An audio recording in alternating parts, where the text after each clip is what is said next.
Sweep, la parole est aux danseurs hip-hop.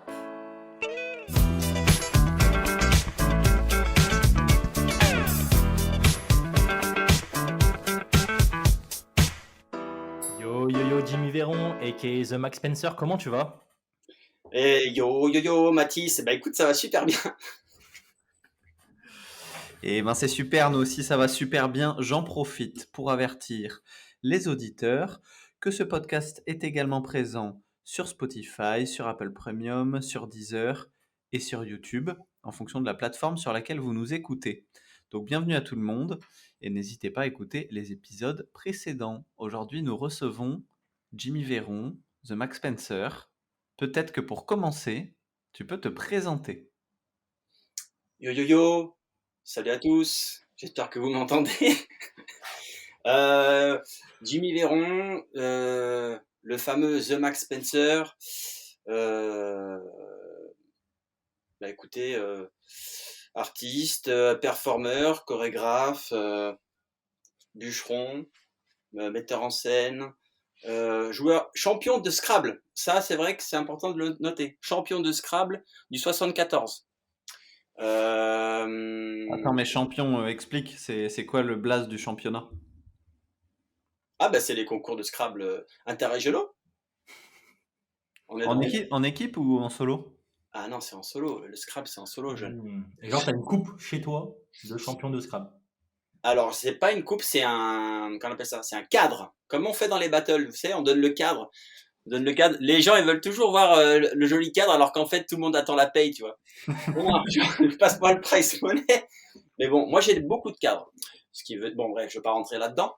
Du coup, danseur, performeur, comédien à mes heures perdues, hein, puisque du coup j'ai fait des plans où ça nécessitait d'être comédien et les gens disent de base que je suis comédien sans vouloir l'être finalement. Mais non, voilà, les gens peut-être me connaissent Max Spencer, le gars un peu bizarre, ou alors il y en a qui me connaissent parce qui, ouais, je sais pas où je vais avec ça. Bref, bonjour à tout le monde, j'espère que tout le monde va bien. Et puis, Yeah. je suis très content d'être là. Et voilà. Pour finir de planter le cadre, tu peux nous dire quelle tenue tu as? Quel bonnet as-tu sur la tête? Ah, là tout de suite. Ouais, pour que les gens s'imaginent comment on te voit présentement. Voilà, j'ai une sorte de pilou-pilou. C'est une sorte de gros bonnet en ours avec deux grandes oreilles qui pendent et vous pouvez mettre les mains dedans qui font que vous êtes bien au chaud. Et tu es dans quelle ville? Je suis vers Toulon. Ouais, il fait assez chaud. J'avoue que c'est vrai que ça s'y prête pas. Mais en même temps, un bide, une mauvaise information, ça peut lancer un froid. Je préfère être au chaud. En tout cas, pour la petite anecdote, pour ceux qui nous écoutent, dans l'histoire de Sweep, on est sur un inédit, puisque c'est la deuxième fois qu'on te rencontre pour une heure de conversation, qu'il y a eu une première fois il y a plusieurs mois, et qu'on a décidé ensemble de ne pas la publier pour refaire ça de manière plus juste, plus approfondie. Je sais quoi, je sais pas. Tu veux en dire un mot? Alors plus juste. Alors de manière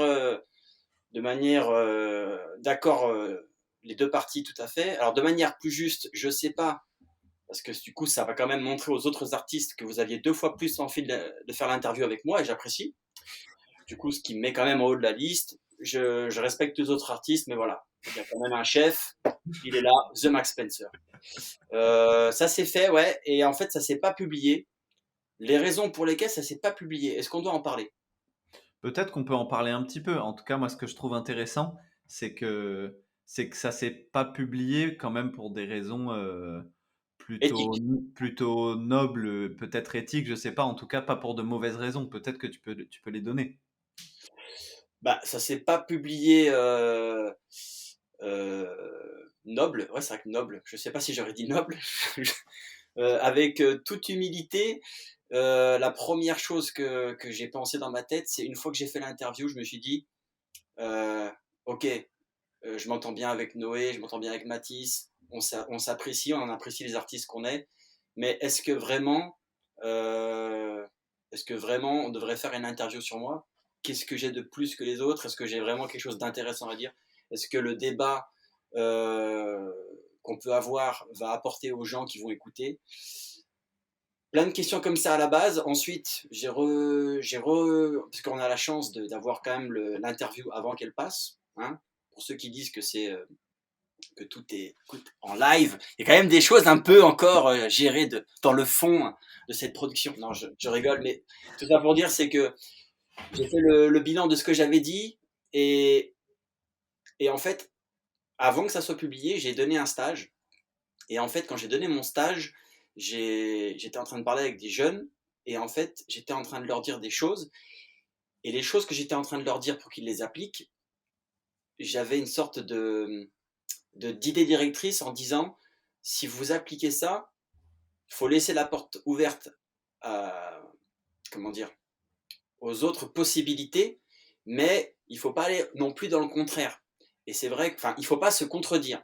Du coup, ça a fait écho dans ma tête et je me suis dit, mais attends, le jour où j'ai dit, et après j'ai dit ça, mais en même temps j'ai dit ça, on n'était pas clair, on ne s'est pas forcément compris avec les deux intervieweurs qui étaient en face de moi. Est-ce que ça a été clair, pas été clair? Et comme j'avais pas envie de devoir me réexpliquer vis-à-vis de mes élèves ou des gens avec qui j'ai déjà discuté sur des points sur lesquels je ne changerai pas d'avis et qu'ils auraient pu comprendre à l'envers, j'ai préféré ne pas acter cette première interview parce que c'était pas très très clair. On s'est compris nous parce qu'on était en live, on a pu discuter même avant ou après, donc on avait compris ce qu'on voulait dire. En tout cas, moi j'avais compris ce que je voulais dire, toi tu avais compris ce que tu voulais dire. On n'a pas forcément la même réponse, tout ça. Et je pense que c'est important si justement c'est écouté par des gens. Si j'ai la chance d'avoir des auditeurs. Des auditeurs, parce que ça se trouve, personne n'écoutera. Ils vont voir The Max Spencer, ils vont dire ah non, il est trop bizarre. Mais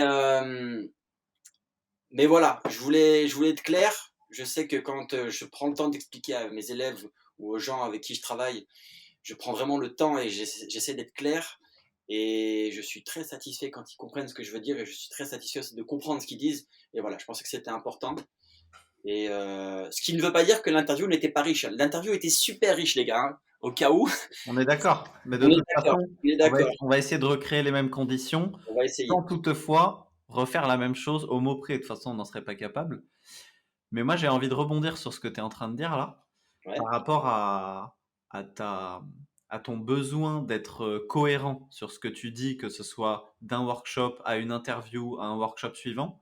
Et le fait que tu prennes le temps de réécouter plusieurs fois l'interview qu'on a faite et de dire que c'était pas complètement cohérent avec d'autres choses que tu avais pu dire avant dans des workshops, ben en fait, ça m'a surpris dans le bon sens du terme, mais parce que tu l'as dit toi-même, des fois les gens te voient comme le personnage bizarre ou le personnage expérimental qui fait tout et n'importe quoi et qui du coup peut se contredire d'un événement à un autre parce qu'il va faire des performances qui a priori peuvent être le jour et la nuit le lendemain, tu vois. Et qu'en fait, le fait que tu accordes autant d'importance à la cohérence de ce que tu as dit m'a fait me dire en fait, c'est peut-être pas n'importe quoi ce que tu fais de manière générale. Est-ce qu'il y a une cohérence est-ce que tu essaies de dégager une cohérence dans l'entièreté des choses que tu fais? Alors, cohérence est un mot qui pourrait fonctionner. Je vais dire il est dans une continuité. Il est dans une continuité logique, ce qui est totalement à l'opposé de ce que les gens perçoivent quand ils me voient ou quand j'échange avec eux ou quand je performe ou quand je fais des battles ou quand je juge. C'est vrai que je peux renvoyer quelque chose de totalement, pour le mot bizarre, peut-être complexe, peut-être pas logique, mais en fait tout est bien réfléchi, tout est précis et tout a un sens et tout a une continuité. Puisque quand je dis continuité, ça veut dire que je commence à un point A.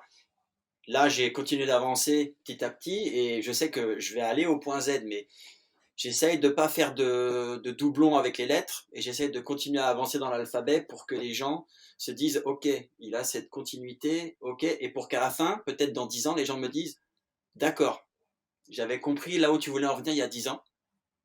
Ah, ok, t'étais déjà là. C'est un peu l'état d'esprit. Donc même si ça gêne certains ou que les gens ne comprennent pas pour l'instant, je suis dans l'objectif. Dans 10 ans, les gens diront d'accord, ok. Sauf pour ceux qui ont compris bien avant. Mais du coup, imaginons, je sais que tu avais déjà fait par exemple un battle dans la dernière interview dont tu nous avais parlé. Tu t'es été ramené en tigre, si je me trompe pas, non? Déguisé en tigre. Ouais. Oui. Mais du coup, là, quand tu te ramènes déguisé en tigre dans un battle, c'est quoi, c'est quoi ton but? C'est quoi ta continuité? C'est pour aller vers où? Quand tu te ramènes comme ça dans un battle déguisé et pour faire de l'expérimental dans un battle de break. Tu parles de continuité, mais du coup, j'arrive pas à comprendre. Alors non, continuité, ça veut dire déjà quand tu dis déguisé, je vais pas te dire que ça me gêne, hein, je vais pas te dire. Déguisé, c'est pas vraiment déguisé, c'est jusqu'au boutiste. C'est pas pareil.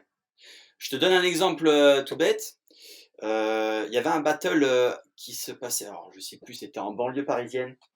C'était en banlieue parisienne et le battle s'appelait Battle hors la loi ou alors Battle. Je sais plus le titre que c'était. C'était le concept en fait, c'était qu'il y avait des catégories. Il y avait la catégorie shérif où tu étais en solo. Il y avait la catégorie hors la loi où tu étais deux. Et il y avait la catégorie, je sais plus si c'est chasseur de primes, enfin bref. Et en fait, les catégories étaient pas genre 2 contre 2, 1 contre 1, c'était en fonction de ta catégorie, tu tombais contre. En fonction de ce que tu choisissais, si tu gagnais le battle, tu avais 1, 2 ou 3 points. Du coup, quand tu étais tout seul et que tu tombais contre deux personnes, évidemment, tu avais plus de points que eux s'ils passaient ou pas. Et leur concept, je le trouvais super intéressant. Et je me suis dit, ok, les mecs jouent ce concept, allons au bout, jusqu'au boutiste. Créons un personnage, créons un shérif. Du coup, pendant 2 semaines avant l'événement, j'ai chiné dans les friperies. Je suis allé trouver chapeau de cow-boy, chemise de cow-boy, grande veste longue, petit gilet, le pantalon taille haute avec pas de def pour les bottes qui sortent, les petites bottes, l'étoile du shérif qu'on achète chez Farce et Attrape, enfin bref, le foulard, la totale. Du coup, une fois que j'avais ma tenue, il fallait chercher le concept. Le concept, c'était quoi? Il fallait bouger un petit peu comme un cow-boy, mine de rien. Du coup, je me suis tapé pendant 3-4 jours des vidéos de cow-boy, comment ils marchaient, comment ils tiraient, comment. Bref, on appelle ça étudier, hein, finalement. On étudie un petit peu le concept. Donc, toujours jusqu'au motif, dans ma continuité. Et je ne te cache pas que, évidemment, les jours approchant, ou même dans le RER quand tu vas au lieu, comme tu es tout seul et que tu vas faire ton truc, évidemment que tu as la pression qui monte. Pas forcément parce que les gens vont se moquer de toi. Tu as la pression qui monte parce que est-ce que tu vas faire le truc jusqu'au bout et du coup, elle est là, la perf. Et du coup, je me pointe là-bas. Du coup, j'arrive là-bas. Voilà, il y avait tout le milieu du hip-hop, il y avait tous les. Je crois que c'était là où il y avait le crew comment il s'appelle les Sarcélites. Je sais plus comment. C'était vers Sarcelles. Donc vraiment le hip-hop underground, tu vois. Et j'arrive aux présélections. Je vois tout le monde qui passe, musique hip-hop, machin. Et en fait, j'arrive avec. Je crois que je passais le dernier ou l'avant-dernier. Et j'arrive avec mon concept. Et je suis derrière le rideau. Et je me dis, bon, ils vont m'appeler. Alors, le nom que j'avais, c'était quoi? C'était un truc. Jean-Étienne Lagachette ou un truc comme ça. B-Boy Jean-Étienne Lagachette. Et en fait, il m'appelle. Donc, tout le monde déjà dit Jean-Étienne Lagachette. Oh là, c'est qui le gars?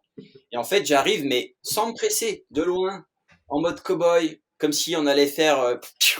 On allait tirer.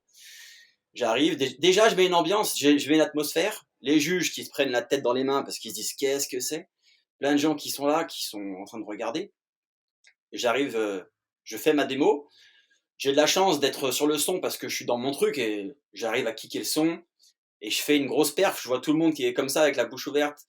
Je sais pas s'ils ont la bouche ouverte parce qu'il y a un cow-boy qui est vraiment là, en bas d'une cité, dans un gymnase, dans un événement underground? Ou alors, est-ce que c'est parce que j'ai fait un bon passage? Au final, je m'en fiche. Je m'en fiche. Au final, j'entends les présélectionnés, bam, je retiens la gâchette, premier présélectionné, je fais oh, pas mal. Et au final, après, j'ai enchaîné le battle et les gens, avant même que je sois rentré dans le cercle, ils flippaient de ce que j'allais faire en fait, parce que une fois que tu installes une ambiance, un concept et comment dire, un personnage jusqu'au boutiste, il peut se passer n'importe quoi. Parce que finalement, personne ne sait de quoi vraiment tu es capable. Mais je parle forcément du voisin que j'ai en bas de chez moi. Il se déguise. Donc le mot déguisé, comme tu dis, il y va. Les gens ils se disent ah ouais, c'est un rigolo. Et puis finalement, il va te sortir des grosses faces, des vrilles un bras, tu sais pas, tu sais jamais. Donc l'un dans l'autre, c'est pas je me déguise, je suis jusqu'au boutiste. Et du coup, si je suis jusqu'au boutiste, je vais regarder l'interview, je vais l'écouter 3-4 fois pour voir ce que j'ai dit, c'est logique. Est-ce que ça va toucher les gens? Est-ce que ça va leur faire se poser des questions? Ils vont se dire ah non, le mec, attends, mais il a dit ça, mais avant il a dit ça. Je comprends pas pourquoi il se contredit, alors qu'en fait peut-être il se contredit pas, mais vu que l'interview elle a été faite comme ça, est-ce que la question. Bref, je veux que les gens ils comprennent là où je vais. Donc c'est ça jusqu'au boutiste. Le tigre, tu fais mention au tigre. Le tigre, en fait, j'étais dans un crew, à l'époque singapourien. Enfin, ils étaient singapouriens, chinois et malais. Et on s'appelait Guérilla Collective. Et j'avais la chance qu'ils m'avaient inclus dans le crew pour diverses raisons, tout ça. Et quand on est parti au R16 et qu'on a fait le battle, les mecs étaient là, on avait répété. On avait répété beaucoup parce qu'en plus il y avait les shows, tout ça, et en fait ils voulaient vraiment qu'on fasse un truc pointu de chez pointu, et moi je leur ai dit écoutez, moi je comprends ce que vous voulez faire, je comprends votre univers, je comprends le fait de faire battle en mode b-boy, tout ça, et moi ça m'intéresse pas, et il y en a 3 qui m'ont compris, qui m'ont dit ok bah alors viens on fait le 3 contre 3, on fait pas le battle total puisque tu veux pas faire ça, on fait le 3 contre 3 et on crée un concept et tout ça. Et du coup, ça a été génial parce qu'on a créé plein de routines avec le tigre, comment l'amener sur scène sans que les gens le voient, comment le développer, comment sortir de scène, quel impact ça va avoir sur le public. Et en fait, il faut se rendre compte qu'on est au R16, on est là, on est en train de faire les qualifs, la salle est remplie, il y a les juges, il y a tous les juges qu'on voit au freestyle session, comment dire, tous les gros battles américains. Il y a comment il s'appelle, il y avait Katsu et tout ça, et tu es là et tu te dis allez on y va, est-ce qu'ils vont apprécier? En fait on se pose la question, est-ce que ça va les toucher ou pas? On n'est pas là en train de se dire est-ce qu'on va passer, parce que on est en train d'apporter quelque chose de nouveau, donc on est dans une continuité pareil, tu vois ce que je veux dire? Donc il n'y a pas de, quand je dis continuité, c'est vraiment je reste dans ma démarche parce que j'ai envie d'aller à un point Z. Mais le point Z, pour l'instant, on est en 2021, non 2022. Mon point Z, ça se trouve, je vais le toucher en 2030. Je me permets de te couper pour peut-être reformuler la question que posait Mathis. Là, dans ce que tu nous parles, j'ai l'impression qu'on est sur des performances jusque boutistes qui sont au coup par coup. Mais toi, tu as l'air de parler d'une continuité, enfin d'une évolution vers quelque chose qui tendrait vers quelque chose. Bah parce que là, Mathis, il parle de performance. Enfin, même là, tu dis performance, mais ça veut dire que c'est sur un instant T. Tu vois, si tu me parles du tigre, c'est un instant T. Du coup, les gens se rappellent de l'instant T, ok. Je te parle du cowboy, c'est un instant T, ok. On se rappelle de l'instant T. Mais moi, qui vis la chose, en tant qu'artiste, ma manière de m'exprimer et le travail que je veux laisser derrière moi, fait que je suis dans une continuité où j'enchaîne ces performances. Je ne cherche pas à aller gagner des battles. Je cherche juste. Alors attention, qu'on me comprenne bien quand je dis je cherche pas à aller gagner des battles. Si la prochaine fois que je fais un battle, il y a un juge qui voit mon passage de ouf et après il dit non mais lui veut pas gagner, je le fais pas passer. Non, attention. Hein. On est toujours dans l'optique aussi de gagner, hein, évidemment. Hein. Mais l'artistique a plus d'importance pour moi. Et je sais que si je commence à faire une performance, que je revendique cette performance, et qu'après, à un autre battle, j'arrive et je fais juste ça et je dis non, c'est pas important l'artistique, il fallait faire ça, machin, ben, je serai pas dans ma ligne directrice. Par exemple, juste pour donner un exemple, bon, les gens peut-être vont pas comprendre l'exemple, mais on s'est vu nous aussi au défilé chorégraphique de Mourad Merzouki. Ouais. Normalement, j'avais prévu de faire un truc avec du break et des trucs et du son. J'avais une truc basique parce qu'on était à Lyon, tu sais. Je me suis dit, autant faire de la perf, tout ça, nana. Et après, je me suis dit, non, reste dans ta ligne directrice. Même si tu fais rien, même si tu fais un minimum, reste dans ton univers. Et c'est pour ça que chaque détail avait été pensé, aussi bien dans la musique, dans le costume, que dans la perf, dans le tout. Et c'est ça qui est super important pour moi parce que je me dis, on peut s'exprimer en tant qu'artiste sur scène. Si on n'a pas la chance d'être en compagnie, alors j'ai déjà fait de la compagnie, etc. Je suis encore en compagnie actuellement et je chorégraphie aussi actuellement, il n'y a pas de souci. Mais c'est une sorte de, les gars, vous pouvez aussi vous exprimer en battle dans des événements comme ça. Et vous avez pas le droit, mais vous avez l'opportunité de montrer qui vous êtes, puisque c'est un peu ça le hip-hop finalement, de montrer qui tu es. Les danses, comment dire, classiques, jazz, tout ça, on t'apprend à suivre une dynamique et une direction. Le hip-hop, c'est un peu plus de montrer qui tu es, et du coup, je pars de ce principe-là où si je veux montrer qui je suis, ben, c'est en continuant ma ligne directrice et en avançant dans cette direction. J'ai l'impression que je parle beaucoup. Je suis très enthousiaste. Ouais, mais c'est bien. On t'interrompra si on a besoin, mais pour l'instant, on suit le fil.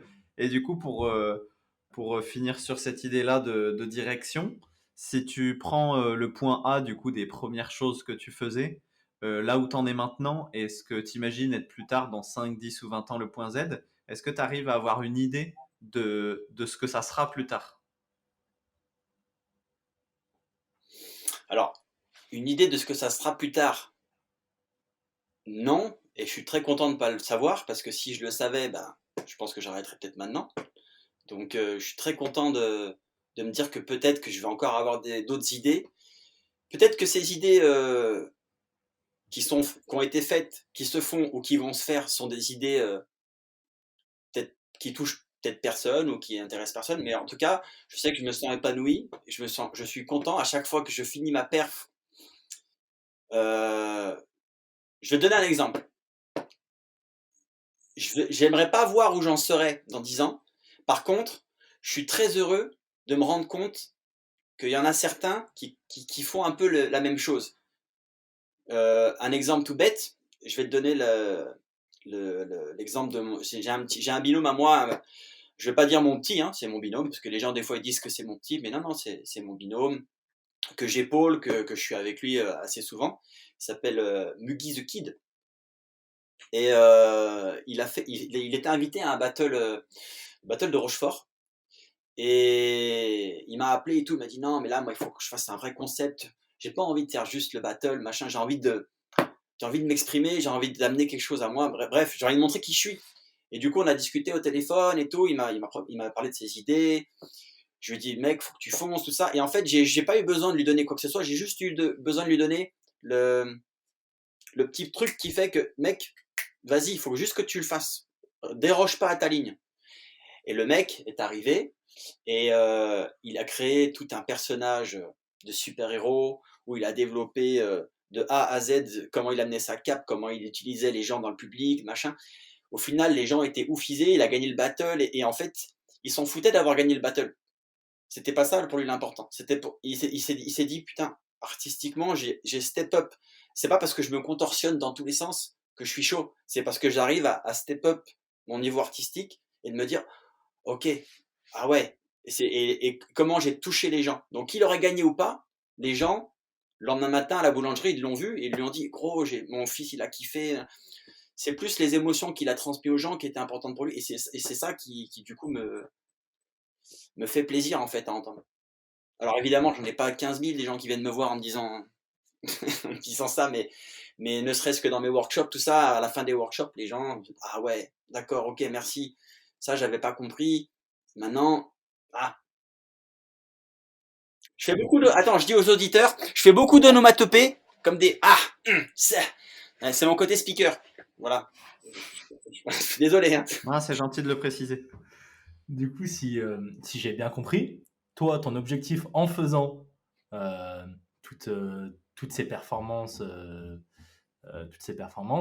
c'est juste de choquer les gens et de les toucher. Je dirais pas de les choquer parce que j'ai pas cette, comment dire, cette prétention. Même si, alors, il est vrai que quand je parle, des fois, on peut penser que je suis très hautain, que je me la raconte, mais alors pas du tout. Je suis d'une grande humilité et je veux vraiment que les gens le sachent. Le ton de ma voix n'est pas n'est pas ce qu'il représente, mais euh, je veux pas choquer les gens. Je veux avoir la satisfaction personnelle de me dire, ah, je t'ai touché. Et là, ça me fait plaisir. Tu vois?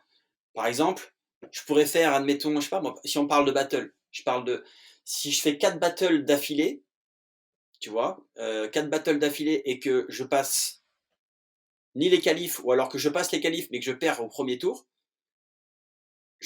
la manière dont je vais m'exprimer et danser, je suis pas sûr que quelqu'un va venir me voir, mais si quelqu'un vient me voir et qui me dit c'était trop lourd, j'ai kiffé, ça me suffit en fait.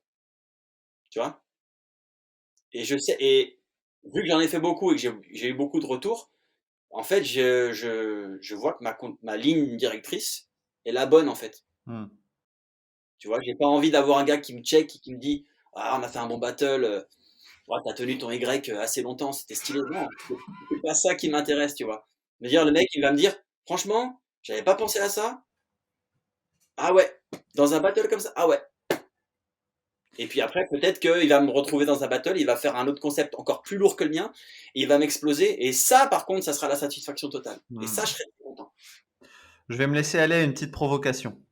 Vas-y, Euh, provoque-moi, par contre, tu fais vite te prendre un battle. Fais très attention, Il n'y je a suis très aucun, réactif. il y a aucun problème.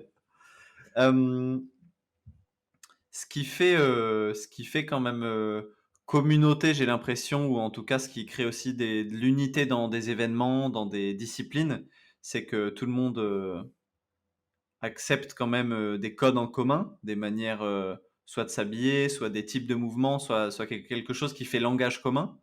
Si demain tout le monde est jusque-boutiste comme toi et qu'on se retrouve à un battle de break avec que des tigres, des licornes, des shérifs, euh, est-ce que ça risque pas de signer la fin d'une culture puisqu'il y aura plus que des unités fortes mais qui ne font plus communauté, plus groupe? Alors, c'est une vaste question, et j'ai envie de te répondre. Au moment où tu la poses, j'ai envie de te répondre. Petit flashback, on revient quand je sais pas, c'est en 82, 80, dans 84, quand les breakers commencent à être mis un peu à la télé, aux US, tout ça. Ils sont comment les mecs? Moi, j'ai des images de gens en combinaison rouge sur des cartons. Ils sont sur des cartons, en combinaison rouge, en collant. Est-ce que vraiment on peut dire que du coup ça serait la fin d'une culture? Non, on reviendrait en fait à la base peut-être. J'ai pas la prétention de dire que je reviens à la base de la culture hip-hop, loin de là. Mais je pense qu'il y avait des choses qui étaient faites à l'époque. Déjà à l'époque, on va pas se mentir, il y avait beaucoup plus de personnalité dans la culture hip-hop. Il y avait beaucoup plus de facilité de reconnaître quelqu'un dans un battle. S'il y avait 500 personnes avaient leur propre style. Ils avaient leur propre signature, tout ça. Alors il est vrai qu'il y avait peut-être moins de monde, moins de participants. Euh, mais chacun avait son style. Alors évidemment, il y avait, comme tu dis, des trucs de groupe commun. Il y a tous les trucs d'appartenance à une sorte de gang, enfin de groupe, quoi, comme les Zulu King ou comme les styles en fait, comme les Style Element. Enfin bref, il y avait. Je vais pas faire l'histoire du break et du hip-hop. Voilà, je vais pas refaire cette histoire-là. Chacun peut aller voir sur Google. Hein, chacun a Google. Mais ce que je veux dire, c'est que dire que ça serait la fin d'une culture, alors qu'elle a peut-être commencé comme ça serait un peu gros. Mais comme tu l'as dit, c'était une provocation. Donc, en même temps, voilà. Maintenant, je trouve dommage. Il y a beaucoup. Moi, je respecte vraiment tous les gens qui dansent et tous les gens même ceux qui, tu vois, là, ça va être ma provocation. Même ceux qui pompent, ceux qui dansent, ceux qui ramènent des concepts, ceux qui dansent pas, ceux qui sont juste derrière leur ordinateur, on s'en fiche, je respecte tout le monde. C'est juste que par rapport à ceux qui disent ouais, mais maintenant il y a que des copies, maintenant il y a si. Bah, je suis pas forcément dans cette idée-là non plus parce que je me dis que tu sois une copie ou pas, faut déjà le faire parce que athlétiquement c'est quand même déjà c'est un engagement athlétique. Enfin, il faut y aller, il faut s'entraîner, donc tu viens quand même représenter ton travail mine de rien. Donc même si t'apportes pas quelque chose de plus, tu as quand même la fierté d'avoir travaillé pour faire ces trucs-là. Il y avait un mec qui disait, par exemple, je parle de Pac, mais j'aurais pu parler de quelqu'un d'autre. Hein. Il y a eu toute cette histoire sur Pac et Tekken qui avait copié un mec au Canada, etc. Bref, il y avait eu toute cette histoire. Et les mecs étaient en train de s'embrouiller sur le côté d'un battle. Moi j'étais là, j'écoutais parce que j'étais en train de manger une glace. La glace n'a pas d'importance dans l'histoire, mais je resitue l'image.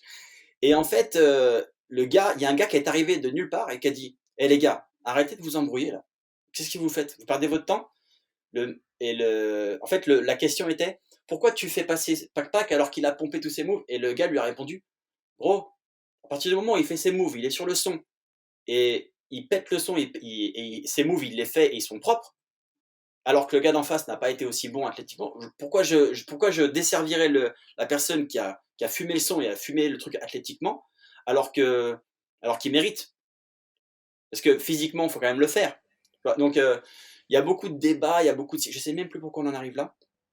C'était quoi la question de base? Je sais pas non plus. Putain, Mais, c'est ça qui est bien dans cette interview. On sait pas où on va. mais on va, on va, Ça me fait plaisir. on va vers la lettre Z, mais de rebond en rebond, ça nous fait arriver à d'autres questions. Et tu parles de travail, et justement, j'avais envie de préciser ça, peut-être pour les gens qui voient pas ce que tu fais et qui, depuis le début, entendent un récit de quelqu'un qui se déguise en tigre et en cow-boy en battle, mais n'ont peut-être pas le tableau général. Euh, Ce que tu fais, ça marche et ça te fait passer des tours et c'est respecté parce qu'il y a un gros travail physique qui vient sous-tendre tous les concepts que tu rajoutes dessus. Et C'est une question ou c'est une affirmation? c'est une affirmation.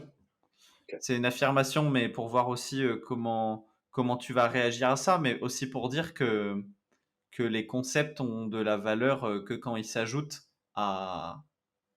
au travail de base, qui en l'occurrence, là, c'est ta technique en break et en d'autres arts physiques, tu vois. Et du coup, la question, ça serait peut-être, déjà, est-ce que tu es d'accord avec ça? Et ensuite, comment est-ce que tu partages ton temps entre réfléchir à des nouveaux concepts et à comment changer ou apporter des nouvelles choses dans ce milieu-là? Comment tu partages ton temps entre ça et entre quand même continuer de développer ta pratique de base qui vient rendre légitime tout ce que tu fais ensuite en battle? Parce que pour que ça soit accepté, il faut quand même le rendre légitime par un certain niveau technique ou en tout cas un certain niveau musical ou, ou un niveau de la sphère dans laquelle tu débarques. Alors, j'aimerais que tous les auditeurs là qui ont écouté la question de Noé se rendent compte que la question de Noé a fait 2 minutes. Donc, on ne peut pas forcément répondre à une question de 2 minutes. Donc, je vais essayer de répondre à cette longue question, Noé, parce qu'il n'y avait pas de point-virgule. Dis le mec qui fait des réponses de 10 minutes. Il y a une différence entre une réponse et une question. Déjà, j'aimerais juste mettre une petite précision que tu dis ma grande qualité dans le break. Je m'entraîne comme je peux en break. Dire que je suis un grand breaker, ça serait peut-être mentir. J'ai pas dit grand breaker, je crois. Non, mais t'as dit grande technique. Du coup, ça peut induire en erreur. Non, j'ai la, comment dire, euh, pour sous-tendre le propos d'un concept, il est évident qu'il faut de la physicalité, il faut de la technique, il faut des mouvements, il faut évidemment. Ça, du coup, je l'ai parce que je suis plutôt quelqu'un qui a préféré, au lieu de se concentrer dans une seule technique de danse, d'élargir ma palette. Du coup,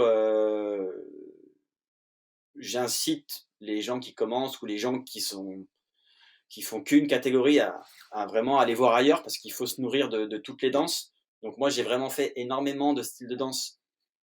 J'ai passé du temps dans les studios. Et quand je dis les styles de danse, tous les styles de danse, hein. On va de la barre au sol à la danse africaine, à la house, au break, aux accros, au cirque, au mime, au théâtre, à plein de trucs, plein, au Scrabble. Vous voyez, le Scrabble, c'est intéressant, mais le Scrabble, ça aide dans la danse. Bon, à mon niveau, hein, parce que bon, je suis dans une autre sphère, mais bref, tout ce qui joint à la culture, à l'art, tout est nécessaire en fait pour sous-tendre un propos. Et moi, je fais avec les cordes que j'ai mis à mon arc. Et si j'avais moins comment dire, de bagages techniques dans toutes ces danses, je pense pas. Je dirais pas que ça sous-tendrait moins mon propos, mais ça serait beaucoup moins facile d'aller dans des directions comment dire, beaucoup plus exiguës. Ça veut dire que si je m'intéressais pas à certaines choses, je pense pas que je puisse aller approfondir autant mon concept que je le fais. Voilà. J'essaie de répondre synthétiquement. J'ai une autre question pour toi, Max Spencer. Enfin, une question, une affirmation, je sais pas trop, hein. Mais c'est que j'ai l'impression que tout ce que tu fais, d'apporter des concepts en battle, de porter des costumes, tout ça, c'est plus... dis-moi. De pas porter de costume, d'être jusqu'au boutiste. Jusqu'au boutiste. Voilà. Voilà. C'est pour certaines personnes, ça serait plus la place, pas des battles de break, pas des battles de je ne sais quoi, d'électro, de whacking, de je ne sais quoi, mais ce serait plus la place des battles expérimentaux. Parce que dans la culture break, on va avoir tel code, et la place de l'interprétation, de se mettre dans un personnage, elle n'est pas vraiment présente dans les battles de break, par exemple, mais c'est plus la place des battles expérimentaux. Je voulais savoir ce que tu en pensais. Déjà, quand tu dis, je pense que c'est plus la place dans les battles expérimentaux, c'est déjà que tu as un point de vue et que tu es déjà en train de dire, ça n'a pas lieu d'être là, ça devrait plutôt être là.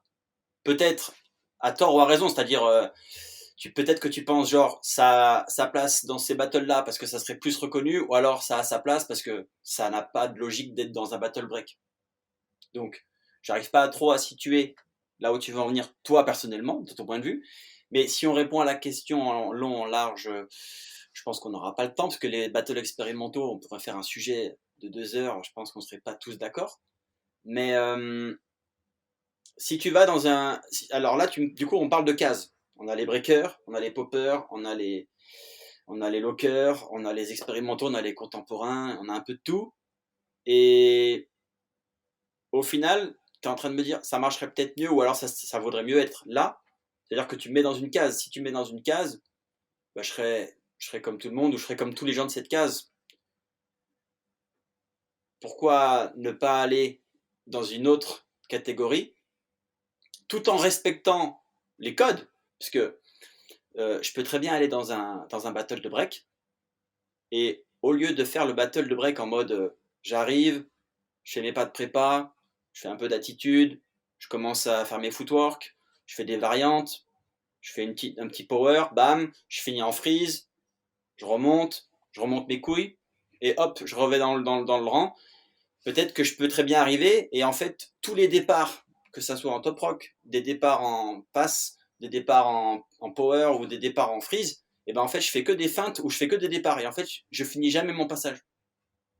Ça restera du break, sauf que ça sera conceptuel. Tu vois ce que je veux dire? Et est-ce que j'aurais pas ma place dans ce truc-là? Si. Si, je vois, mais... Je comprends pas la question du... Non, mais pourquoi vouloir mettre quelque chose dans une boîte alors que on est censé, du coup, aller de partout? Ouais, je vois. Mais ce que je voulais dire, c'est que dans ces battles expérimentaux, c'est là où on va retrouver le plus de ce genre de performance. Et pourquoi, au final, on n'irait pas dans ces battles-là pour essayer d'avoir un échange entre toutes les personnes, au final, qui font ça? Est-ce que tu vois ce que je veux dire? Bah parce qu'il y a déjà des battles comme ça qui se font. Alors, dans ces battles-là, il n'y a pas forcément. Évidemment, s'il y a 100 participants, il n'y en aura pas 100 qui vont ramener des concepts. Il y en aura peut-être 10%, même pas. Mais voilà, ça se fait déjà, mais c'est facile, c'est mieux accueilli. Pour vraiment voir si ton concept marche et qu'il est intéressant, faut le faire là où on s'y attend pas. Comme disait Noé tout à l'heure, par provocation, par goût du risque, comme quand j'étais en shérif, ou alors parce que ça peut être aussi mal accueilli, tu vois. Les gens peuvent aussi les gens peuvent aussi penser qu'on se moque d'eux, et c'est pas le but, hein. Mais ça peut être un risque. J'avais un collègue à moi qui avait voulu faire ça, mais il avait voulu se moquer aussi. Et ça s'était très mal passé, c'était très mal fini. Il y avait eu bagarre et tout. Bref, longue histoire, long story short, comme dirait dans South Park. Mais, mais, mais ce que je veux dire, c'est que ton concept, il aura plus de force là où il n'est pas attendu que si tu le fais à un endroit où on se dit, ok, quel est le concept qui va nous sortir? Ok, c'est pas mal. Le jugement sera pas le même déjà. En tout cas, le jugement de l'audience et des gens qui jugent l'événement sera pas le même. Parce qu'un mec qui fait un battle de break, il s'attend à avoir des bases, il s'attend à avoir des freezes, il s'attend à avoir des power moves, des enchaînements.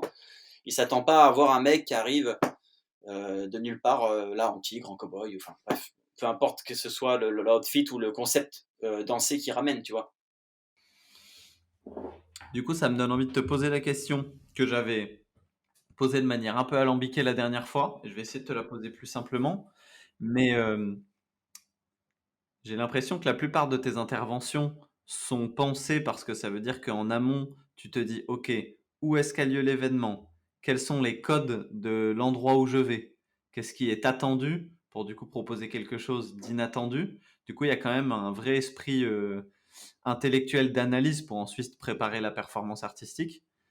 Est-ce que c'est ta manière de fonctionner tout le temps, de penser en idée et en concept pour ensuite créer de la danse, en opposition à des gens qui sont vachement spontanés et qui savent même pas ce qu'ils vont faire jusqu'au dernier moment quand ils arrivent à un événement, tu sais, et qui font tout à partir du feeling?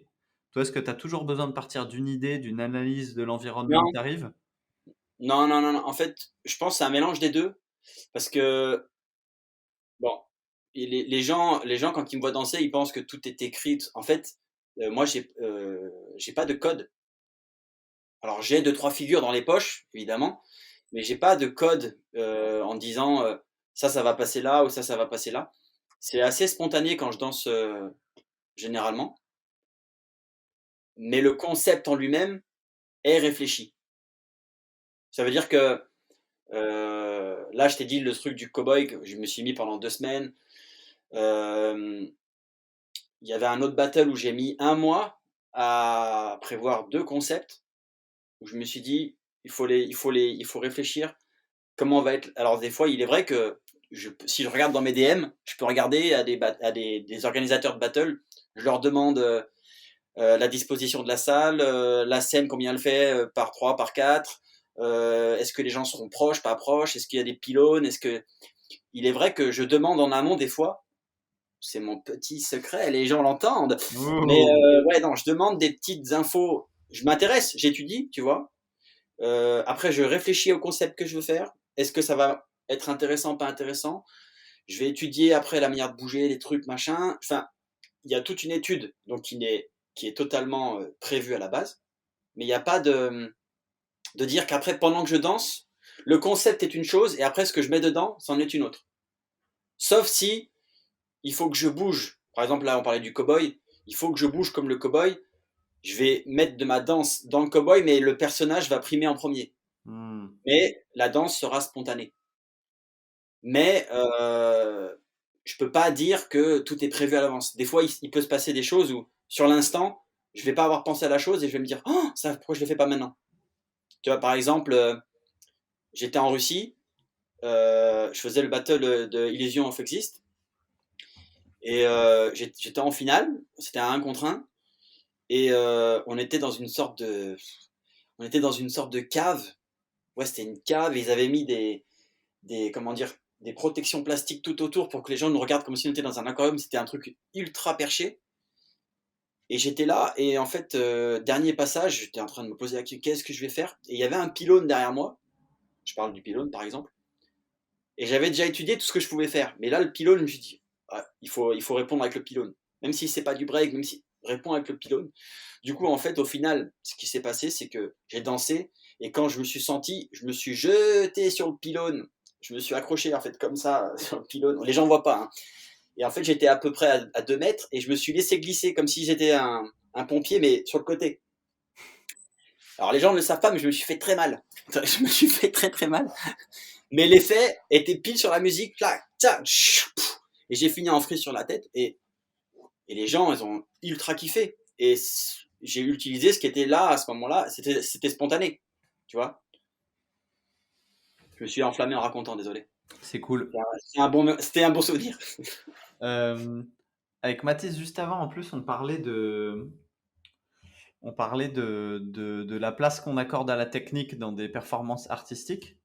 Toi, dans les performances, ou peu importe le mot que tu veux utiliser, dans les moments artistiques que tu vis dans ces cas-là, tu accordes quelle place à la technique? Tu disais que tu as quelques moves dans tes poches des fois à sortir. À quel moment est-ce que ça te paraît judicieux de sortir un move? À quoi est-ce que ta technique performative, on va dire, te sert? Est-ce que c'est des ponctuations pour réveiller les gens? Est-ce que c'est pour s'en mettre certains dans la poche pour les emmener ensuite ailleurs? Quelle utilité t'en fais? Alors, c'est pas de la prétention, vraiment pas. Je veux vraiment que tous les auditeurs, hein, que j'apprécie, qui m'aiment ou qui m'aiment pas, c'est pas de la prétention, mais j'ai pas du tout le sentiment, au moment où je rentre dans le cercle, ou que je rentre sur scène, ou que je suis en solo, ou en performance, ou etc. Même quand je suis même quand je suis sur scène avec d'autres danseurs, j'ai un sentiment que l'audience, le public, est déjà en train de regarder dans enfin, le public me voit en fait. Donc il y a une confiance qui fait que j'ai pas besoin de rajouter un move juste pour ponctuer quelque chose ou pour réveiller les gens. Je sais que je suis déjà en train d'agir parce que je suis dans un concept au moment où je rentre sur scène. Il n'y a plus de Jimmy. Le Max Spencer, il est sur scène.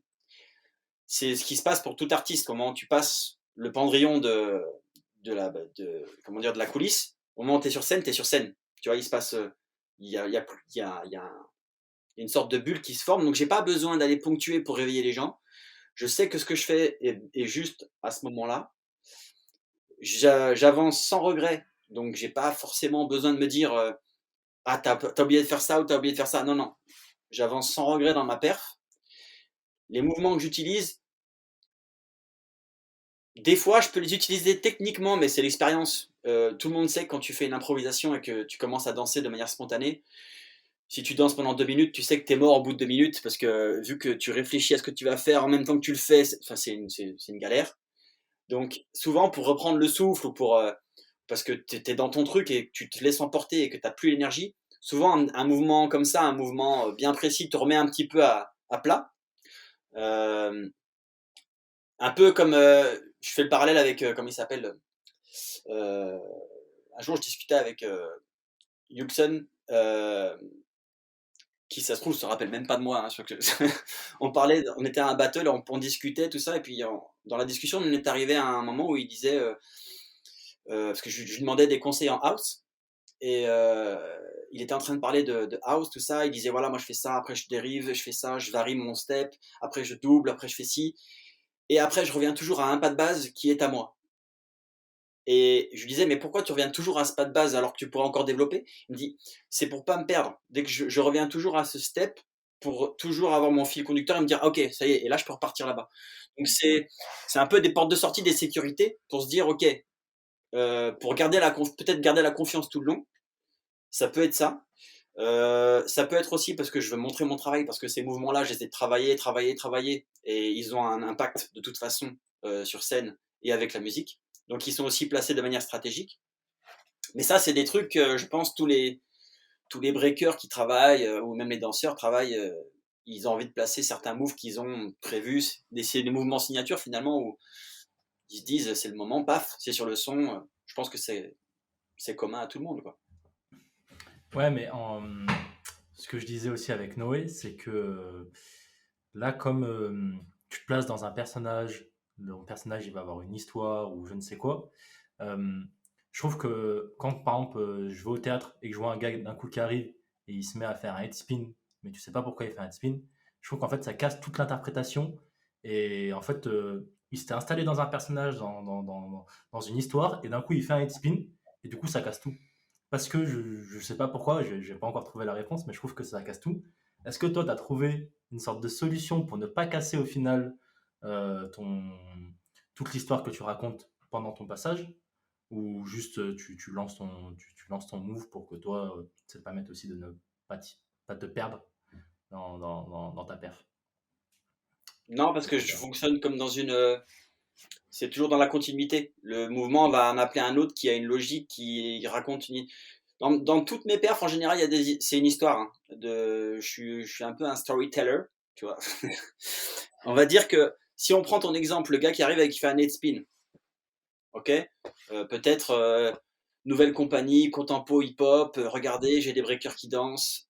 Allez, vas-y, va te mettre là-bas, vas-y, fais un head spin et sors de la coulisse 2, ok. Je comprends ce que tu veux dire. Mais est-ce que le mec t'a pas touché parce qu'il est arrivé droit comme un i et il a fait son head spin et après il est parti?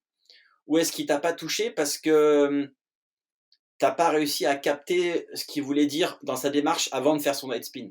Parce que si quelqu'un sort de sa coulisse droit comme un i, il exprime rien, il est là et il se dit juste je vais faire mon head spin.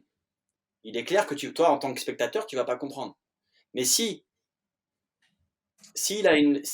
a comment dire, il a une idée bien claire de ok, je dois rentrer, l'histoire est que moi je dois arriver, je dois faire le plus beau head spin que je peux, et j'ai que 5 secondes pour m'exprimer. Il y a une histoire, tu vois, derrière, il y a un truc.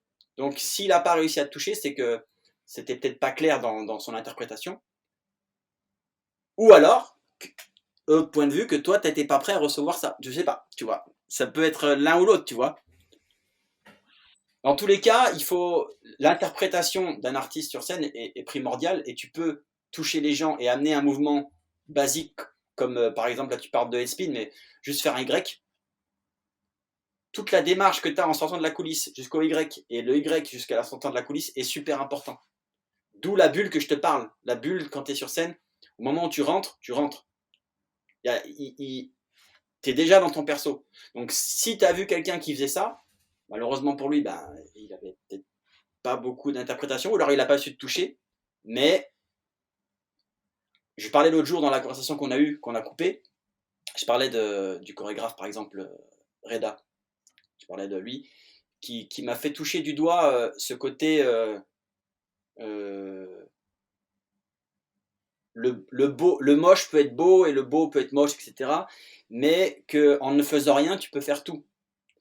Et je sais que j'avais fait un solo avec lui où j'avançais pendant 12 ou 13 minutes, j'avance et je ne fais quasiment rien parce qu'en fait je suis fixé au sol avec mes jambes et j'essaie d'avancer mais je n'y arrive pas, je suis bloqué. Et je m'étais dit, mais en fait, les gens vont me regarder pendant 12 minutes, je vais rien faire, je vais pas faire de move, ça va pas être intéressant. Et pendant le mois de répète, on a réussi à remplir tous ces moments de silence et de rien. Donc, je pense que le mec qui vient sur scène et qui fait son head spin, ça se trouve, il y avait quelque chose qui était rempli, que tu n'as peut-être pas capté, ou alors qu'il n'a pas su exprimer. Mais en tout cas, dire que c'était juste inutile, ça serait un peu facile. Je ne sais pas si j'ai répondu à ta question. Si. T'as répondu à ma question, mais après maintenant, juste, j'irai pas dire que j'arriverai à mettre de la technique dans mes interprétations quand je serai sur scène, mais déjà peut-être que je me poserai plus de questions, ça m'a permis de voir autrement la chose. Mais je trouve que c'est très difficile. Je trouve ça pas du tout simple, du tout. No. Les amis, il nous reste 5 minutes. C'est le moment de bifurquer. 5 minutes 5 minutes, c'est le moment de bifurquer vers Ah, un vite dernier sujet. Vers un dernier sujet que je pose sur la table. maintenant. À savoir, ce qui est quand même assez fascinant, et ça serait cool de déconstruire un petit peu ça. Chez toi, c'est la capacité à croire dans ce que tu fais. Tu le disais toi-même, les gens ne voient pas, mais du coup, Max Spencer vient de mettre une sorte de chapka pour les 5 dernières minutes. C'est important. Il a changé à nouveau de bonnet. Ouais, être jusqu'au boutiste, ça demande quand même de tenir psychologiquement pour croire dans ce que tu fais jusqu'au bout, encore plus quand tu approches du regard des gens et que tu es devant beaucoup de personnes, etc. Donc, première question, qui nous amènerait peut-être vers des éléments de ton éducation qu'on a trouvé assez intéressant l'autre fois, ne serait-ce que pour avoir quelques clés de réponse. C'est quel genre d'éducation fait quel genre d'artiste. Et toi, qu'est-ce que tu penses dans ton éducation par rapport à tes parents? Tu nous parlais de ton père l'autre fois, qui fait que tu as eu des exemples ou des manières de grandir qui font qu'aujourd'hui c'est facile pour toi, plus facile pour toi que pour d'autres, de te mettre dans des personnages, de garder ton sérieux dans ce genre de choses-là, d'y croire. Exact. Nous avions parlé de ça. Nous avions parlé de ça. Alors déjà, avant de remonter jusqu'à mon père, je vais remonter au premier battle que j'ai fait à Paris. Mon premier battle à Paris, c'était à Sarcelles. Je venais d'arriver à Paris. Et au bout de... J'étais parti m'entraîner à l'époque, c'était Gare de Lyon, où j'allais le plus souvent. Et je m'étais dit, il n'y avait pas beaucoup de monde, hein, on n'était pas beaucoup, on était 4-5. On était tous des débutants, enfin débutants entre guillemets, mais on n'était pas des shows parisiens, tu vois. Et dans ma tête, je me suis dit, mais attends, mais en fait, faut que j'arrête de me prendre la tête, je vais faire le battle tout de suite. La confiance, elle est montée d'un coup alors qu'elle aurait pas dû, tu vois. Et du coup, comme je vous expliquais, je suis parti à ce battle. À l'époque, c'était un Seven to Smoke, c'était B-Boy Devil, Coup de Pression, Gassama, Dev Dogs. Il y avait, je me rappelle plus du troisième. Bref, il y avait du niveau dans les gars qui étaient avec moi en Seven to Smoke. Il y avait Arshad, il y avait du niveau, quoi. Et moi, j'arrive comme ça et puis je suis déterminé. Je suis en mode confiance. On m'appelle, premier passage. Je suis ultra bouillant, je rentre. Je me rappelle, j'étais habillé, mais laisse tomber, j'avais un short qui tombait sous les genoux, écho. J'avais un débardeur Fubu rouge. J'avais un durag, mec. J'avais un durag. J'avais des pumas pour courir en athlétisme. J'avais un flow, mec, laisse tomber. J'ai commencé à faire mes petits mouvements avec en finir en chaise. Et je suis tombé de la chaise et j'ai commencé à sortir à faire le poisson. Et je me suis senti tellement seul en faisant le poisson que je me suis dit, vas-y, sors vite, sors vite. Les gens, ça s'est arrêté de parler. Il y avait un gros silence. Il n'y avait plus que le son qui tournait. Et j'ai mis longtemps à sortir en poisson comme ça. Tac, tac, tac. Je suis sorti dans le rideau. Les gens étaient là. Les juges Les juges, ils rigolaient pas en mode, il est chaud. Ils rigolaient, ils se foutaient de ma gueule. Je suis sorti. Les gens sont arrivés. Ils m'ont dit, mais c'est quoi? Bref, c'était l'humiliation, tu vois. L'humiliation totale. Je pensais avoir été dans les codes, je pensais avoir été dans l'énergie, je pensais avoir ramené un concept. Et je me suis pris la claque de ma vie. Et je vous avais raconté qu'après, j'avais mis des affiches dans ma chambre en mode va falloir s'entraîner, va falloir prendre des cours, va falloir si. Et je voulais plus sortir et refaire de battle parce que j'étais en mode c'est la honte, quoi. Et un jour, dans ce chemin, dans ce périple de l'humiliation, je me suis dit, mais en fait, c'est le seul moment où j'ai été différent du reste. C'est le seul moment où j'ai ramené un truc. Alors peut-être ça n'a pas marqué les gens, ils ont rigolé, et ça leur a pas plu, etc. Mais en fait, c'est là où il faut aller. Je sais pas comment vous expliquer, il y a eu un déclic. Et à ce moment-là, je me suis dit, si je fais un concept, je le fais jusqu'au bout maintenant. Peu importe. Parce que quand je suis sorti du rideau, le moment où je sors comme ça, le moment il est long. Il est très long dans ma tête. Tu vois, c'est très très long. Et dans ma tête, je me dis, je vais revenir, je vais faire ça, et je vais faire ça. Si j'étais revenu et que j'avais fait ce que j'avais envie de faire, les gens m'auraient pas n'aurait pas vu le truc de la même manière. Hmm. Parce que je suis pas allé au bout. Et la sensation de pas aller au bout de quelque chose et de se dire toute sa vie, hein, toute ma vie, je vais me dire, si j'avais fait ça, ça se trouve, j'aurais déchaîné la foule. Peut-être pas, hein, mais en gros, de vivre avec ce regret, ça m'a foutu un seum, mais incommensurable. Ça m'a détruit. Ah, ça m'a détruit. Ah, ça m'a détruit. Mais en gros, il y a un grand homme qui a dit, fais aujourd'hui avant que quelqu'un d'autre ne le fasse demain. Ce grand homme, c'est Jimmy Véron. Et Jimmy Véron, c'est toi. C'est moi. Je me suis toujours dit maintenant, fais aujourd'hui, fais maintenant ce que quelqu'un va peut-être faire demain. Faut toujours être là et aller au bout de son idée. Hmm. Et du coup, par rapport à mon père, je sais pas où tu voulais en venir. Bah, là où je veux en venir, c'est que ça fait un peu cheveux sur la soupe de l'amener comme ça, mais je trouve ça quand même toujours intéressant de se demander qu'est-ce qui fait que dans une carrière artistique, il y en a qui osent depuis qu'ils sont jeunes des choses, alors que d'autres sont plus timides. Et c'est quoi le carburant à chaque fois qui donne la force aux gens d'aller au bout des choses. Hmm. Et du coup, tu nous parlais de la figure qu'était ton père, entre autres, et du fait que c'était ce mélange-là. Et du coup, tu vas peut-être pouvoir apporter les précisions, mais c'était ce mélange-là entre une manière originale et de s'habiller et d'être, et à la fois un sérieux dans cette originalité-là qui faisait qu'il allait au bout de ce côté excentrique. Et tu nous parlais des tenues qu'il pouvait avoir, donc peut-être que tu peux préciser. Ouais, mon père est et sera toujours un personnage. Euh, L'éducation artistique que mon père m'a donnée,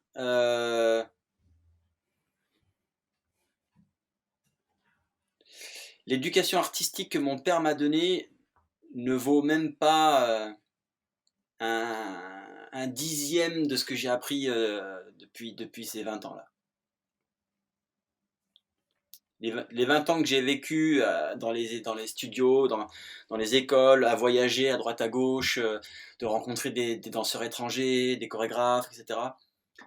Ce que mon père m'a apporté, ça vaut pas un dixième. Bon, je pense que si je suis aujourd'hui qui je suis et comme ça, je pense c'est que parce qu'il y a mon père, en fait, tout simplement. Voilà, s'il m'entend, papa, si tu m'entends. Ah, donc tu veux dire vaut plus qu'un dixième, enfin ce que Ouais, moi, oui. Ah, Non, Oui, parce on qu'on a a compris compris l'inverse. ouais, ça c'est le métaverse, c'est le côté, voilà.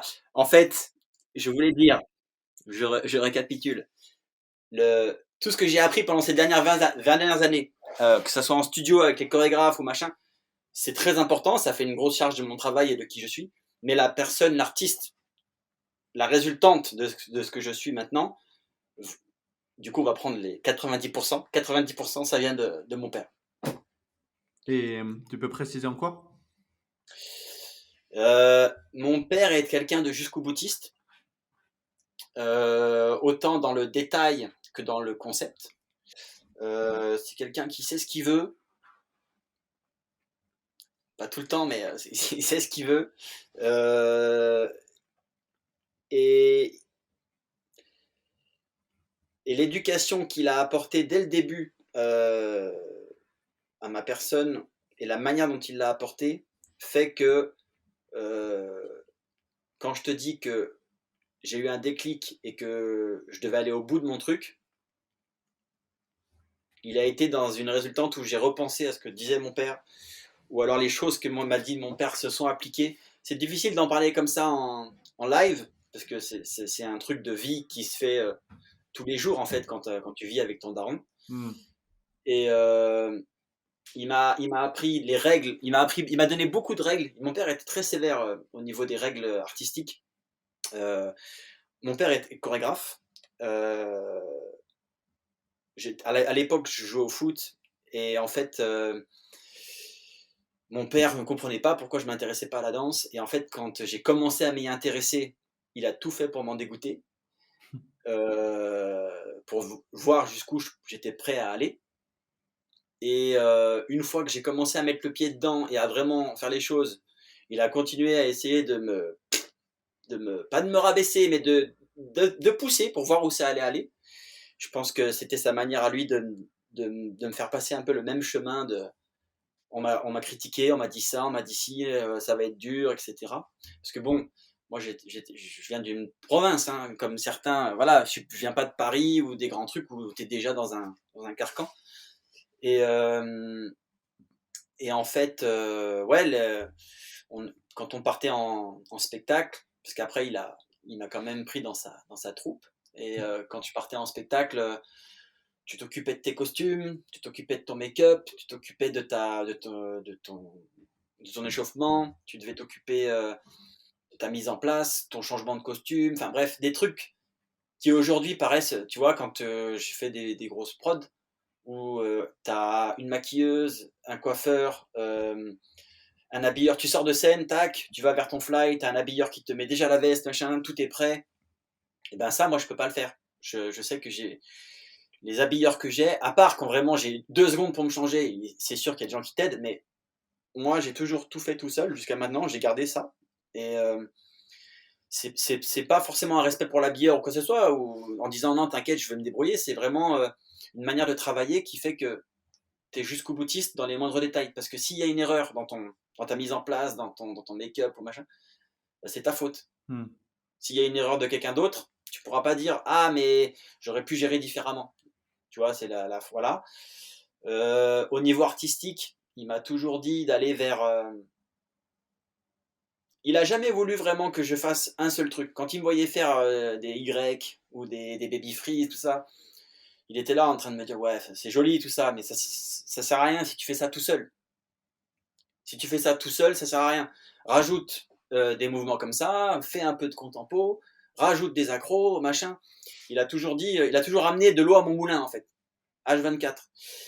Et quand il me demandait des perfs où je devais créer des choses sur scène, il a toujours cherché à débattre. Ouais, non, j'aime pas ça. Ouais, ça, ouais. Ouais, non, ça c'est bien, mais ça peut pas être plus. Ouais, non. Du coup, il m'a toujours forcé à aller plus loin, tu vois. Et, euh, et après, dans la vie à la maison, euh, c'est quelqu'un qui était toujours haut en couleur, qui est toujours haut en couleur. Et, je crois que dans la discussion qu'on avait eue, je crois que vous avez expliqué la manière dont il était venu me chercher à l'école quand j'avais été collé, je crois, c'est ça? Je crois, ouais. Je crois que c'était ça. Donc si on restipule, c'était que... Qu'est-ce que j'avais fait? J'avais été renvoyé parce que j'avais jeté de l'encre sur la blouse de ma prof de physique. Vous savez, c'est les concours où on prend le stylo encre et on jette comme ça dès qu'elle se retourne. Et malheureusement, j'avais mon bouchon qui est parti, donc j'ai toute la cartouche qui était partie, donc ça m'avait mis dans les cheveux et tout. Bref. Et du coup, j'avais été convoqué et comme j'avais déjà plus de points, enfin, c'était le renvoi pendant, je crois que c'était le renvoi pendant 3 jours ou un truc, je sais plus ce que c'était. Et, euh, et j'étais pas bien, j'étais mal dans la classe, tout ça. Et puis après, j'entends mes potes qui me disent, oh, regardez. Et en fait, dans les escaliers, on avait des gens qui descendaient des escaliers à côté de nos vitres d'école. Et là, on voit un gars. En fait, on voit Néo, tu vois, la matrice. Néo, le bini noir, les lunettes noires futuristes, la grande cape en cuir, le haut en cuir, le pantalon en cuir, les grosses chaussures avec les grosses semelles. Je sais plus comment on appelait ça, là, les grosses chaussures comme ça. Là. C'est les bisons, non? C'était des bisons, mais avec des bouts de métal, laisse tomber, il y avait un vrai délire. Il sortait, il arrivait de l'espace, tu vois. Et les gens, même la prof, je crois qu'elle était en train de donner son cours, elle s'est arrêtée de la regarder, tu vois, elle a fait. Et il y a un collègue qui a dit, eh ouais, c'est le père de Véron. Je fais, ouais, ouais, c'est mon père. Et je leur ai dit, les gars, il est cool, mais il est pas venu pour quelque chose de cool. Et je m'étais fait, je crois, je m'étais fait éclater, ouais. Mais, mais les gens avaient retenu, au-delà avaient retenu la perf, juste en descendant. Et c'est vrai que tout ce qu'ils faisaient, c'était comme ça, à la maison. Ce personnage était là tout le temps, même sur scène, et en répète ou sur scène si j'avais le malheur, alors que On n'était pas dans des stades gigantesques, hein. On faisait des grandes salles, on faisait des salles de spectacle régionales, tout ça. Si j'avais le malheur de pas suivre physiquement, ou si j'avais le malheur de pas sourire, ou de pas être à fond, je me faisais éclater. Et en fait, ben, c'est une éducation qui fait que petit à petit, ben, tu es obligé d'être tout le temps à fond, mais à fond dans tout. Du coup, ouais, c'est en tant qu'artiste, je le remercie parce que ça m'a permis d'avancer et d'aller de rebond en rebond, de compagnie en compagnie, de spectacle en spectacle. Voilà. Merci. Merci, papa. On a une tradition dans ce podcast, c'est que tu as le droit de laisser une petite question ou un sujet abordé pour la personne C'est vrai, je m'en qu'on rappelle. interviewe après toi.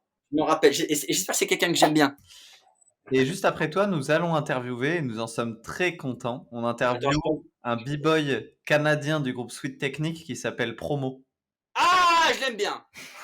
Ça va. J'ai eu peur. T'imagines si c'était quelqu'un que j'aimais pas? T'imagines? Je pense avec toute honnêteté, je l'aurais insulté. Mais bon, là, je l'aime beaucoup, lui. Et du coup, qu'est-ce qu'on aborde avec lui? Qu'est-ce qu'on lui demande?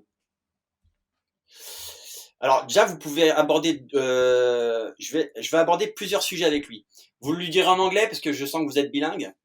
Vous allez lui dire, Primo. Ah mais attends, il est canadien, peut-être qu'il parle un peu français. Il parle français. Il parle complètement français, il est de Montréal.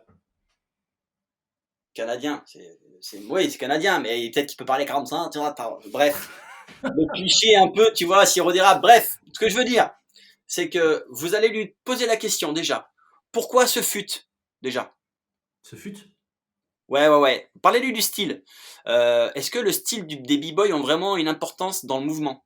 Parce que, je sais pas si vous avez remarqué, il met toujours des pantalons pas de def. Tout le temps. Ou alors son pantalon un peu en velours, là. Demandez-lui, ça m'intéresse. Pourquoi les grosses chaussures? Il a toujours des grosses baskets. Vérifie.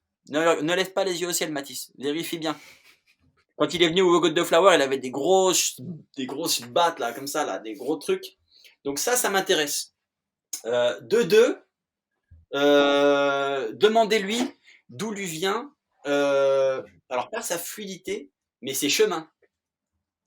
C'est-à-dire, comment il se casse la tête à trouver ces chemins qui, pour n'importe quel b-boy, pourraient être des chemins simples, mais les rendre intéressants. Ça m'intéresse. Eh bien, ça tombe bien, on comptait vraiment aborder cette question avec lui. Eh ben, voilà, mais dis-lui que c'est de ma part. Non. Pas de triche. Ça, c'est de nous, ça vient de nous. Voilà, et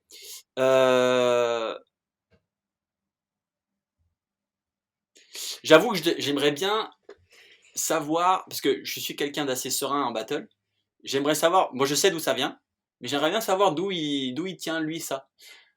Parce que c'est vrai que on le voit souvent battle avec Fléau et Vicious. Vicious qui est déjà plus engagé et tout ça. On a Fléau qui des fois peut paraître neutre comme ça, mais tu sens qu'il est là. Lui, il est toujours souriant. Tu sens qu'il est détente. J'aimerais bien savoir en fait, est-ce qu'il quand il battle, il s'en bat les couilles, ou est-ce qu'en fait il est vraiment dans un flow chill. Ça m'intéresse. Ok. Bon, on lui posera toutes ces questions. Voilà. Et est-ce que les b-boys qui boivent du sirop d'érable est un cliché canadien? En mode, est-ce que ça les aide à être meilleurs, tu vois? Ouais, non, c'est important. Ok, c'est important. Écoute, Jimmy Véron, en espérant que cette interview sera la bonne, nous te remercions. Nous te remercions pour cette heure supplémentaire. Et on se croise un de ces quatre. Bah écoutez, c'est moi qui vous remercie. Juste une petite dédicace à la fin. Ah ouais. Ah bah chaque fois. Chaque fois, hein, t'as vu, je la fais à chaque fois. N'oubliez pas aussi que je l'ai pas dit dans l'interview, mais je suis aussi l'artiste Max Spencer parce que je suis accompagné par ma femme qui m'épaule beaucoup et qui m'apporte aussi, qui est ma balance, qui m'apporte artistiquement des fois des choses que je ne pense pas. Voilà. C'est très léger comme dédicace parce qu'on n'a pas beaucoup de temps, mais c'est important de lui faire. Bah, gros big up à ta femme alors. Big up à ta femme. Big up à ma femme. Tranquille, hein, respect. Hein. Allez. Ciao les gars, on a dépassé le temps. Coupez, coupez, coupez.